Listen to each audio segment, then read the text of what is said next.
Pilipinas. Amoy Saudi pa po ako ngayon. Actually, may kasama po ako dito, si Ate Ana, kasama ko po sa dati kong pinagtrabahuhan sa ospital. Bago po ako mag-share, gusto ko lang po magpakilala sa inyo. Ako po kilala po nila ako dito as Honey, pero ang totoong pangalan is Cindy Raihan Lakyan. Tausog, taga-Sulu. Pamilyar po ba kayo ngayon? Hindi po ako masaya. Dati lang. Tapos, tausog po ako, lumaki doon sa Sulu, nag-aral po dito sa FEU, naging nurse. Nag-aral din po ako ng medisina, umabot po ako ng 2 years, pero sa kasamaang palad po, hindi ko po natuloy kasi dahil sa problema sa pera. Napag-desisyonan ko pong mag-abroad dahil doon. Kasi nakikita ko pong hirap na yung magulang ko, kasi 10 po kami. Kung pamilya po kayo sa mga Muslim, mararami po talaga yung mga anak nila eh. So, pang-5 po ako doon. Tapos, mga kapatid ko nag-aaral pa. So, kailangan kong mag-give weight sa pangarap kong maging doktor para naman makatulong sa magulang ko, para matupad ang pangarap ng mga kapatid ko. Kasi para po sa akin, hindi po achievement sa akin maging doktor ang mga kapatid ko hindi nakatapos ng pag-aaral. Tama? Yes. Parang failure din sa'yo yun. Nasa taas kang kapatid mo hindi nakapagtapos ng pag-aaral. So, I need to sacrifice for them. So, kung ano po, si Ma'am Ems ang tatay niya OFW, sino po dito sa inyo ang mga may pamilyang nasa abroad, may anak, may nanay? Naikwento nila po ba sa inyo kung gaano kahirap mag-abroad? Yes. Ang kalaban po namin doon, homesickness. Dito po pag napagod kayo, pagdating nyo sa bahay, pwede kayo uminom, pwede kayo gumala, pero dyan ang pamilya nyo magmasahe sa inyo. Sa amin po wala, kanya-kanya. Itutulog mo na lang yan eh, minsan iiyak ka na lang. Kasi ang hirap eh. Pero kinakaya po namin kasi para sa pera.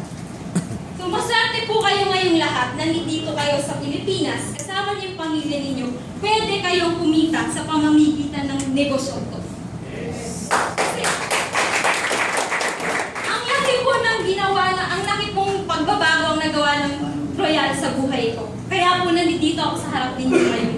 Yes. Umuwi po ako, tinapos yung contract ko, umuwi ako para gawin tong full-time ang negosyong to. Kasi naniniwala po ako, nandito sa Pilipinas ang kasagutan ng mga pangarap ko.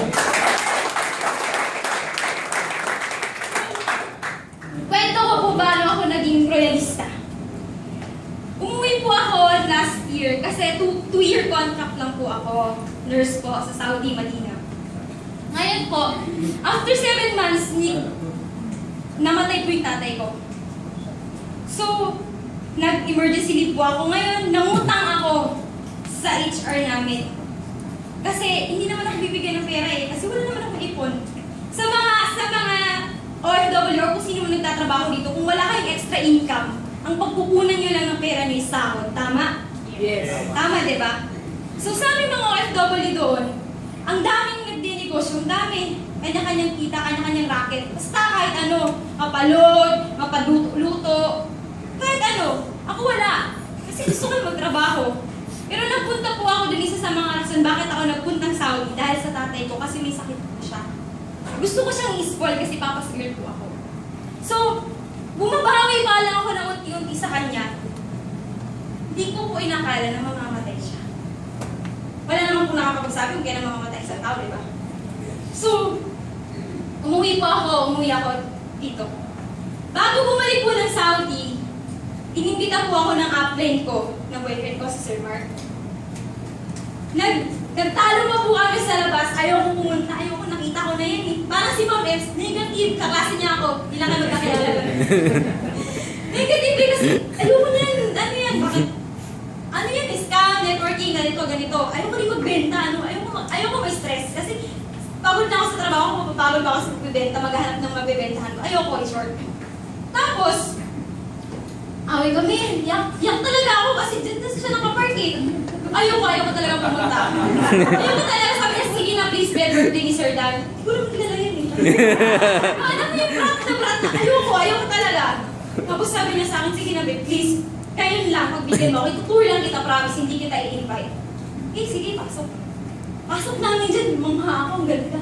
Tapos yung mga tao, totoo naman diba, ang ganda na natin. Sa mga tao dito, professional, tapos akit kami dito, nakita ko VIP lounge. Ang ganda ng upuan, pang prinsesa, bagay.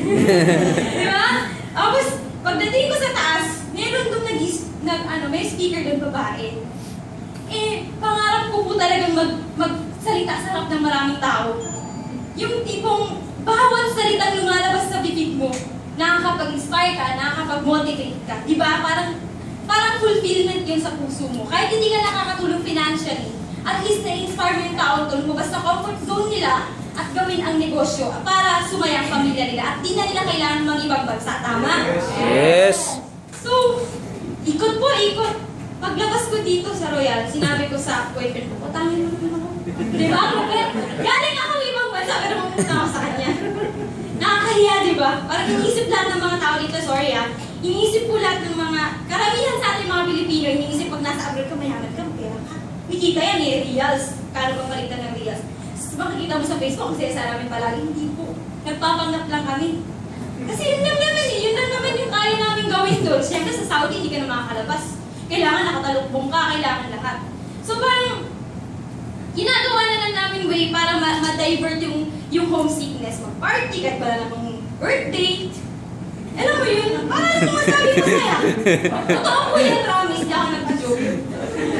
Pansin, o minsan pag wala kaming ayaw computer, wala kaming makain. Sana may birthday, no, para makakain tayo. So, take out pa. O, di ba, kalupit? Tapos, ayun, so in short po, bumili siya ng package. Hindi po sa akin yun. Sa kanya po yun. Ang deal po namin, pag naibenta mo tong package na to, yung balik sa'yo ng pera, i-join mo. So pagdating ko po ng Saudi, bet, wala pang 5 days, ubos. Hindi naman yung ako. Yes. Nakikilig po ako. Pero ang ano po doon kasi, hindi cash. Utang kasi sa Saudi. So antayin ko pa ng sahod para maibigay sa akin. So alam niyo, pagdating ng sahuran, padala po ako agad kay Sir Mark. Tapos inaantay ko po rin po yung Palawagan. Pamilyar po kasi Palawagan. Diyan po kami nabubuhay mga OFW. Kung saan kailan ka uwi ng bakasyon nung nakuha ng Palawagan mo, yun ang bag mo. Tapos, pagkakuha ko po ng Palawagan ko, binili ko agad ng tatlong package. Baliw na po ako nun eh. Pero wala akong downline. Baliw na ako magbenta. Pero alam niyo po yun ang ano, nagbibenta ako ng pampaputi, pero hindi ako maputi. Dinada ko lang sa chika, oy, ganun lang. Hindi naman kinikilig ako, ganun pa. Pero, ayun.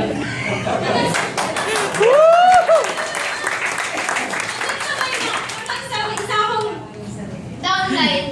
Ngayon, sa ring malakas na distributor ko, negative po siya. Sobrang nega, pero nakikita niya sobrang gigil ako. Everyday nagtatawa ako sa meditation room para lang mag-post. Tapos sabi niya, ano ba nangyayari sa'yo? Hindi ka na nakapagtrabaho na mabuti. Alam niyo po, nakakomplain na ako dahil hindi ko natatapos ang trabaho ng maayos. Kasi nababali ako sa real. Pero bali po ako, pero wala akong downline. Alam niyo po, yung gigil akong gawin yung isang negosyo. Kahit alam kong walang mangyayari, pero nakikita ko, ito talaga yung sagot eh. Alam ko po dito nakaka-relate yung iba na pinagdaanan ko. Pero, ito pa po isa pong revelation. Unang post ako, July, first week of August, bago ako mag-birthday, inside. Kailangan ko lang mag-post. Haba ng post ko, nobela. Pero hindi po yun para i-motivate ang tao, para i-motivate ko ang sarili ko. Kasi pagkagaling ko po ditong bakasyon, sobrang lungkot kasi namatay na ng tatay. Namatayan po ako ng tatay nang wala ako sa tabi niya. Mahirap kong mamatayan ng isang pamilya o kahit kaibigan o kahit kamag-anak nang hindi mo naaalagaan, what more yung tatay mo, napapasgirl ka pa. Habang nandoon ako nagtatrabaho, inag-aalaga ng magulang, ang tatay ko hindi ko maalagaan. Di mo masakit. Yes. Yun yung pinakamasakit na pangyayari sa buhay ko na hanggang ngayon, pinipigilan ko lang po yung iyak ko kasi ayaw ko yan sa hapon niya. Sa makeup niya yung iyak. Pero masakit po talaga, promise. Alam niyo po, pag nakakwento po yung tatay ko, kahapon sa dyan, gusto kong gumagulgol, pero kailangan strong ka kasi pag nasa abroad ka o sa bulyo ka, kailangan spalto ang puso mo. Hindi lang, spalto, kasi hindi, kailangan kasi maraming pagsubok dun. So, malungkot po talaga ako nun eh. Ginagawa ko lang, dinadivert ko, attention ko, well. Ang alam niyo po ba kung bakit namomotivate ako? Kasi isip ko, shucks, galing akong FEU, nag-bet ako. Tapos ngayon nalalaman nila, benta kang sabon. Ano naman ang pasok sa utak ko, man? Alam mo yan? Yung mga, ewan ko lang, mga sosyal. Hello, anong ginagawa mo? Pasabon-sabon ka? Ano na naman trip yan? Wala, pera eh. Kailangan mo kumayod. Wala nang tatay ko, kailangan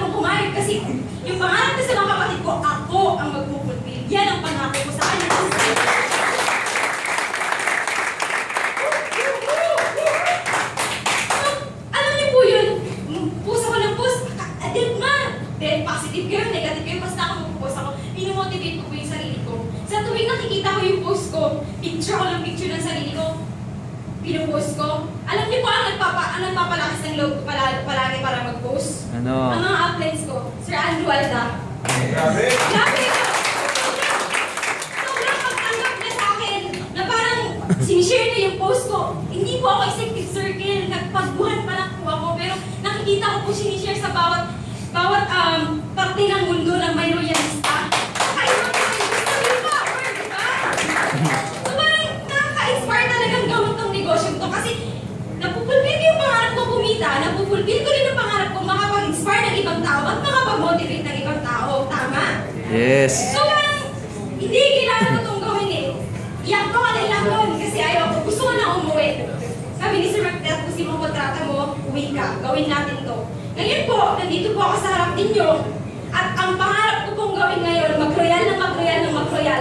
Hanggang lahat na naniniwala sa akin makauwi po dito sa Pilipinas. At makakasama nila po ang pamilya nila. Para sa tuwing Christmas, kasi sa inyo po, mahalaga talaga ang Christmas, di ba? O kahit sa anong mga okasyon, wala na pong pamilyang malulungkot. Wala na pong Skype. Grabe! Yeah. Alam niyo po, sino man po yung mga bago dito, hindi niyo po pagsisisihan kung papasok po kayo sa negosyong to. Kasi ako na po yung, pinaka-nega sa negosyong to. Pero ngayon po nakikita ko po na dito ang sagot. At maserte po kayo kasi nandito kayo makakapag-attend ng training ng free. Kami po doon, ako, ginagawa ko lang po pag-off ko, nanonood po ako ng training. Tapos pa selfie, tapos i-post. Ganun lang po yun eh, kasi wala akong tutulong sa atin kundi sarili lang natin pag nasa ibang bansa tayo. Yes. Kahit